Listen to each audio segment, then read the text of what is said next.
I chose fantasy football as my genre, and I chose it for three main reasons. The first reason is it's a great way to create a bond with friends.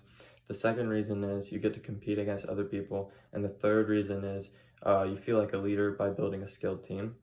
Now, I chose the first reason because you always want to create bonds with friends, and the way you're creating bonds is by constantly talking about football week by week and discussing which players are better and which teams are better, and you're always talking to your friends about that. So, the second reason is you get to compete with people, and having a sense of competitiveness is always good. It teaches you lessons for later on in life. And then the third reason I chose was you get to feel like a leader by building a skilled team. So you get to pick who you want on your team. You get to pick who you think is best for each position, and you get to pick which players you play each week, and you get to figure out who's gonna be the biggest impact for your team. So I've been interested in fantasy football ever since I was like 10. I've never really been able to join a competitive league because either my friends will drop out or they just drop out like halfway through the season, or they just will not play to begin with. So that always like kind of ruined the league.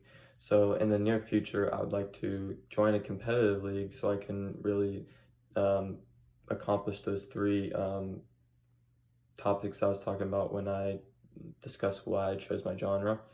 And there was a couple aspects that I was unfamiliar with when when I thought about fantasy football.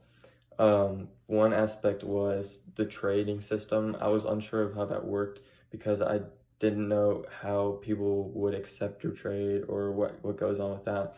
But I did some research and I figured out if you're looking for a player, you can go to any other player or any other person you're competing against team, find that player, and then you can request a trade with them. And you can trade as many players as you want as long as their roster spot can fill those people.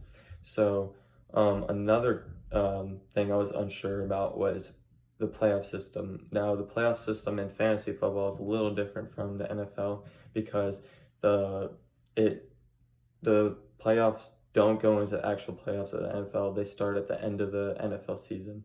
So when the end of the season rolls around, your playoffs start for fantasy football, and that's when you are trying to beat the other teams to be crowned champion, and you have to beat teams week by week, just like the regular season.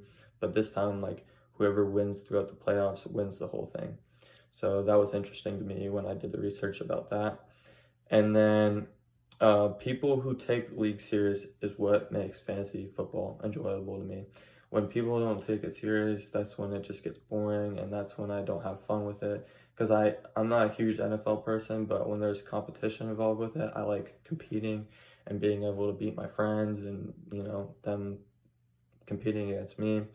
So during the fantasy season, it plays a huge role in people's lives because people are constantly talking about it. They're constantly trying to beat their friends, constantly trying to figure out which defense is better, which team is better. They're talking about it at school. They're talking about their downtime. They're always just trying to see who has a better team and who's going to win the whole thing. Now, fantasy football started like in 1962.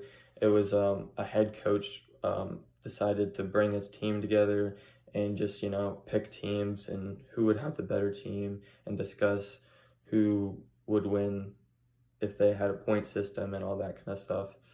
And the audience for my topic would be like football fans around the world, also sports fans around the world, but that might be like a subgenre because it's football and then just sports fans. But overall, I think fantasy football, to me, when it's competitive, is really fun, and that is why I chose that as my genre.